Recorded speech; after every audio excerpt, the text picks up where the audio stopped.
Breaking news చూస్తున్నాం. YCP మాజీ మంత్రి పేర్ని నాని ప్రభుత్వ తీరుపై తీవ్ర స్థాయిలో ఆగ్రహం వ్యక్తం చేశారు.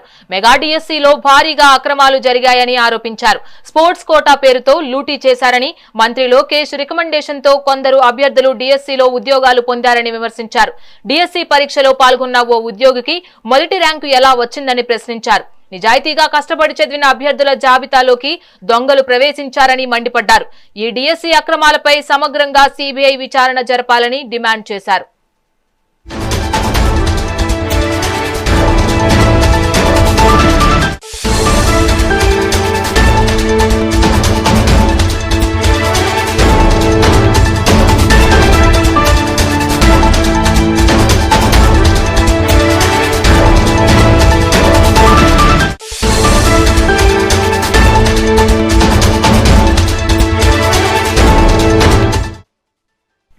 వైసీపీ మాజీ మంత్రి పేర్ని నాని ప్రభుత్వ తీరుపై తీవ్ర స్థాయిలో ఆగ్రహం వ్యక్తం చేశారు.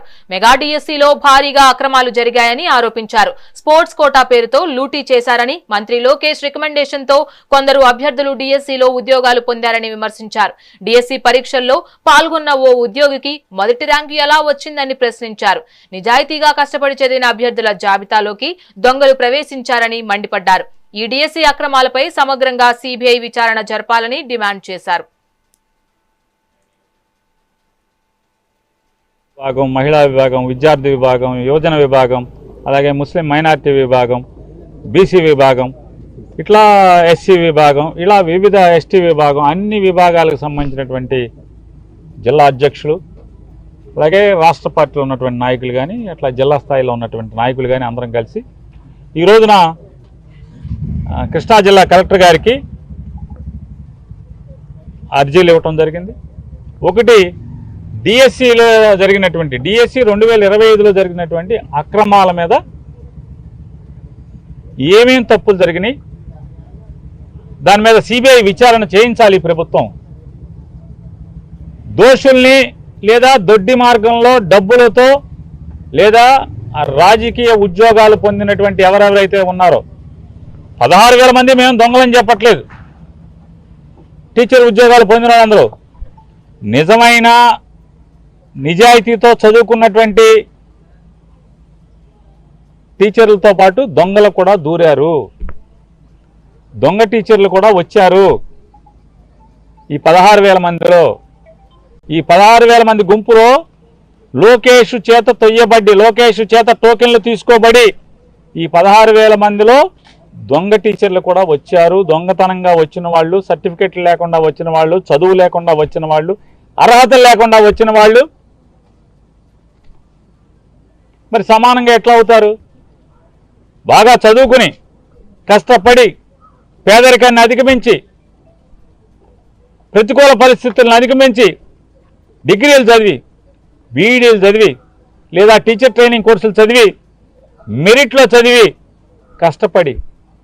కష్టపడి ఎన్నో సంవత్సరాల తరబడి తరఫీదు పొంది నిరంతరం అన్నం తిన్నారో లేదో కానీ ఇదే పని మీద చదివి బాగా రాసి నిజాయితీగా టీచర్ ఉద్యోగాలు పొందిన వాళ్ళ గురించి వైఎస్ఆర్ కాంగ్రెస్ పార్టీకి ఎటువంటి చింత లేదు, ఎటువంటి బాధ లేదు. కానీ ఈ కష్టపడి చదివి ఉద్యోగాల్లోకి వచ్చినటువంటి అర్హత గల టీచర్లతో పాటుగా అర్హత లేని దొంగ టీచర్లు లోకేష్ నాయకత్వంలో లోకేష్ చేత రికమెండ్ చేయబడి వచ్చారనేదే డబ్బుతోనో లేదా పార్టీ ముద్ర మీదో పార్టీ పచ్చబిళ్ళ ఉన్నోళ్ళు లోపలికి వచ్చారు అనేది వైఎస్ఆర్ కాంగ్రెస్ పార్టీ యొక్క ఆధారాలతో కూడినటువంటి అనేక సందేహాలని ప్రజల తరపున ప్రభుత్వాన్ని ప్రశ్నించడం జరిగింది. వర్టికల్ హారిజాంటల్ రిజర్వేషన్ అని చెప్పి రకరకాల పేర్లతో అనేక దొంగతనాలు చేశారు. స్పోర్ట్స్ కోటా పేరుతో అయితే లూటీ చేశారు. ఇవాళ నిజాయితీగా సమాధానం చెప్పేవాళ్ళు లేడు ఈ ప్రభుత్వంలో. ఎవడన్నా పేపర్ ఇచ్చేవాడు, పరీక్ష చేసేవాడు ఇంతవరకు ఆంధ్రప్రదేశ్ రాష్ట్ర చరిత్రలో ఎవరు లేరు. రెండు ఒకడే. పేపర్ తయారు చేసేవాడు అతనే, అంటే అదే వ్యవస్థ. పరీక్ష పెట్టేది అదే వ్యవస్థ. అంటే పేపర్ తయారు చేసేటువంటి ఆఫీసులో ఉన్న వాళ్ళందరూ కూడా పరీక్షల్లో ఉంటారు. ఎంత దుర్మార్గం అంటే ఈ ప్రభుత్వం కాంట్రాక్ట్ బేసిస్లో పనిచేసేటువంటి అకౌంటబిలిటీ లేనటువంటి బాధ్యత లేనటువంటి ఉద్యోగస్తుల చేత ఈ ప్రక్రియ అంతా నడిపించడం వల్ల వాళ్ళ అనేక అనుమానాలు, అనేక ఆధారాలు డిఎస్సి పేపర్ లీక్ అయిందంటాకి కృష్ణా జిల్లాలో ఒక అబ్బాయి నవీన్ అని చెప్పిన ఒక అబ్బాయి ఉన్నాడని చెప్తున్నారు. ఆ అబ్బాయి ఎస్సీఆర్టీలో పనిచేస్తున్నాడు కాంట్రాక్ట్ ఎంప్లాయీగా. పేపర్ తయారు చేసే దాంట్లో అతను ఆ అప్లోడ్ చేసడంలో కానీ లేదా డిజిటలైజేషన్లో కానీ కంప్యూటరైజేషన్ ప్రక్రియలో మొత్తం అతను ఉన్నాడు అని చెప్తున్నారు. అతనికి కృష్ణా జిల్లాలో టాపర్ కింద వచ్చాడు సోషల్ స్టడీస్లో. అలాగే లాంగ్వేజెస్లో జోన్ 2లో 6th ర్యాంకర్గా వచ్చాడు. జిల్లా కలెక్టర్ ఆఫీసులో, ఎందుకంటే డిఎస్సి అంటే జిల్లా సెలక్షన్ డిస్ట్రిక్ట్ సెలక్షన్ కమిటీ. ఈ డిస్ట్రిక్ట్ సెలక్షన్ కమిటీలో సాంప్రదాయంగా ఎప్పుడు కూడా జిల్లా కలెక్టరేట్లోనే ఈ టీచర్ల మెరిట్ లిస్టు కడతారు. కానీ ఎందుకు కట్టలేదు ఈసారి 2025లో? కేవలం ఆన్లైన్లోనే ఎందుకు పెట్టారు? మరి ఆన్లైన్లో ఫస్ట్ మెరిట్ లిస్టులో నవీన్ అనే కుర్రోడికి ఏదైతే ఎస్సీఆర్టీలో పేపర్ తయారు చేసి మార్కులు అప్లోడ్ చేసిన దాంట్లో పనిచేశాడో ఆ కుర్రోడు జిల్లా టాపర్గా వచ్చారని చెప్పి ఆన్లైన్లో ఫస్ట్ లిస్టులో మెరిట్ లిస్టులో పెట్టి రెండో లిస్టులో తెల్లారేపటికి రెండో రోజుకో దాన్ని తీసేసి ఎందుకు కొత్త లిస్ట్ వచ్చింది? దాంట్లో 2వ ర్యాంకులో ఉన్నాడు ఫస్ట్ ర్యాంకులోకి ఎందుకు వచ్చాడు? అంటే తప్పు జరిగిందనే కదా. అంటే తప్పులు కప్పెట్టి మీరు ఎలా దాని మీద ఎంక్వైరీ ఏది? ఇప్పుడు నవీన్ అనేవాడు కోర్టుకు వేసాడు కదా, మరి కోర్టుకి సమాధానం చెప్పకుండా నవీన్ అనే అతను దొంగని ఇప్పుడు నిరూపించారా? నిరూపించకుండా వాయిదాల మీద వాయిదాలు వేసుకుంటూ వెళ్తున్నారు కదా. ఎందుకని? ఇలా అనేక తప్పుడు పనులు, దుర్మార్గాలు చేశారు. డిఎస్సిలో మీకు ఉద్యోగం ఇప్పిస్తామని ప్రభుత్వ లోగోతో 3 సింహాల యాంబ్లంతో ఫోన్ మెయింటైన్ చేస్తున్నటువంటి ఒక ఫోన్ నెంబర్తో సహా ఉన్న ఒక వ్యక్తి ఒక టీచర్ పరీక్ష రాస్తున్నటువంటి ఒక అమ్మాయి కుటుంబ సభ్యుడికి అమ్మాయికి ఫోన్ చేసి నీకు 15 లక్షల రూపాయలు ఇస్తే ఉద్యోగం సరాసరి వస్తుంది అని చెప్పి మాట్లాడాడు. మరి దాని మీద కేసు తూతు మంత్రం కేసా, తోతాపూరి కేసా? కనీసం ఆ ఫోన్ నెంబర్ని బట్టి ముద్దాయిని పట్టుకుని కదా ట్రేస్ చేసి కదా మీరు కేసు కట్టాల్సింది. స్టేషన్ బెయిల్ ఇచ్చి పంపిస్తారా? అంటే ఎందుకని? మీ దొంగతనాలు బయటపడతాయి కాబట్టి 15 లక్షలకు టీచర్ ఉద్యోగం ఇప్పిస్తానని చెప్పిన ఫోన్లో బేరం ఆడినటువంటి ఒక వ్యక్తి మరి గట్టిగా మీరు గట్టి కేసు కడితే అతను మీ పేర్లు చెప్తాడు ఎవడెవడున్నాడో దీంట్లో. కాబట్టి స్టేషన్ బెయిల్ ఇచ్చేసి పంపించేస్తారు. ఎఫ్ఐఆర్లో పేరు ఉండదు, ఛార్జ్షీట్లో పేరు ఉండదు, అనుమానితులని రాస్తారు పేరు పెట్టకుండా. ఇట్లాంటి అక్రమాలతో పాటుగా స్పోర్ట్స్ కోటా అనేది ఒక దొంగల దోపిడీ. చంద్రబాబు నాయుడు గారు ముఖ్యమంత్రి ప్రమాణ స్వీకారం చేసి లోకేష్ అనే ఆయన విద్యాశాఖ మంత్రి అయ్యే వరకు ఆంధ్రప్రదేశ్ రాష్ట్రంలో అమలవుతున్నటువంటి ఉద్యోగ నియామకాల్లో జీవో నెంబర్ 74 ప్రకారం 2% నియామకాల్లో స్పోర్ట్స్ కోటా కింద ప్రభుత్వం అమలు చేస్తున్నటువంటి జీవో. కరెక్ట్గా డిఎస్సి ఇచ్చే రోజు 2025 డిఎస్సి ఇచ్చే ఏప్రిల్ 19వ తారీఖున పాత జీవో 74 రద్దు చేసి జీవో 4, జీవో 47 అని ఒకటేమో స్పోర్ట్స్ డిపార్ట్మెంట్ ఇస్తుంది ఒక జీవో నెంబర్ 4, మరొక జీవో జిఐడి ఇస్తుంది అదే రోజు జీవో నెంబర్ 47. ఈ 2 జీవోలు సారాంశం ఏంటయ్యా అంటే స్పోర్ట్స్ కోటా అనే దానికి ఏ పరీక్షలు అక్కర్లేదు, డిగ్రీ కూడా అక్కర్లా, కొన్నిటికి డిగ్రీ కూడా చదవక్కర్లా, టెట్ రాయక్కర్లా, డిఎస్సి రాయక్కర్లా, ఉద్యోగాలు ఇచ్చేస్తారు. ఇలా 400 చిల్లర ఉద్యోగాల్లో 380 ఉద్యోగాలని నియామకం చేసేశారు. 380 చిల్లర ఉద్యోగాలను నియామకం చేసేశారు. దాంట్లో స్పోర్ట్స్ కోటా కిందని చెప్పారు. ఈ సర్టిఫికెట్లు ఇచ్చేది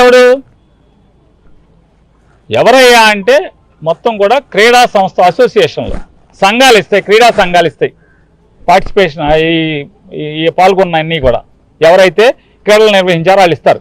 దాంట్లో ఒక క్రీడకి లోకేష్ గారు తోడేళ్ళు చైర్మన్ అధ్యక్షుడు, ఒకదానికి టీడీపీ ఎంపీ ఎమ్మెల్యే ఒక ఆయన అధ్యక్షుడు, జూడోకి ఇంకో దేనికో సాఫ్ట్ బాల్కి దాంట్లో 38, దీంట్లో 39 టీచర్లు వచ్చేసారు. అట్టా ఎవడెవడు అందరూ దాదాపుగా తెలుగుదేశం నామినేట్ చేయబడినటువంటి తెలుగుదేశం పార్టీలో జెండాలు మోసిన వాళ్ళేమో క్రీడా సంఘాలకి అధ్యక్షులుగా ఉంటారు. వాళ్ళు సర్టిఫికెట్లు ఇస్తారంట. కొన్ని ఇవన్నీ కూడా జాతీయ స్థాయిలో భారతదేశం గర్వించదగ్గగా ఆటల్లో నైపుణ్యాన్ని సాధించారు, మెడల్ సాధించారు. టీచర్ ఉద్యోగం ఇచ్చినా తప్పులేదు, టీచర్ కాదు కలెక్టర్ ఉద్యోగం ఇచ్చినా తప్పులేదు. ఎందుకని భారతదేశం పేరుని దేశం గర్వపడేలాగా ప్రపంచ స్థాయిలో ఆట ఆడాడు.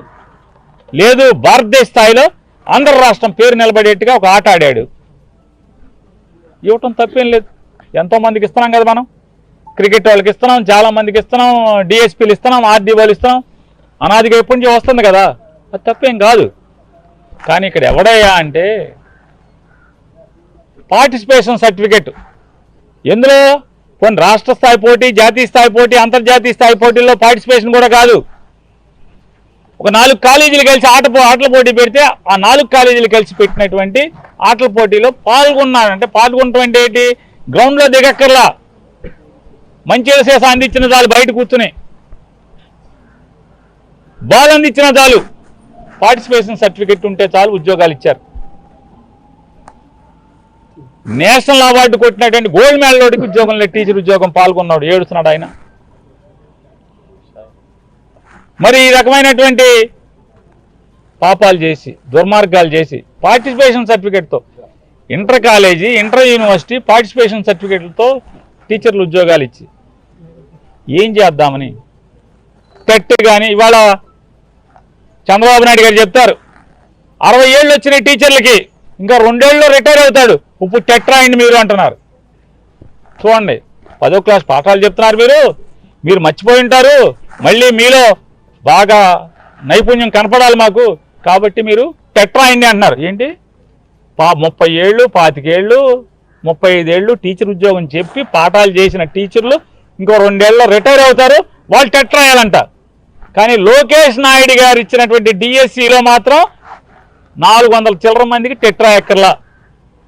టెట్ రాయకుండా ఉద్యోగం, టీచర్ ఉద్యోగం. డిఎస్సి పరీక్ష రాయకుండా టీచర్ ఉద్యోగం, డిగ్రీ లేకుండా టీచర్ ఉద్యోగం.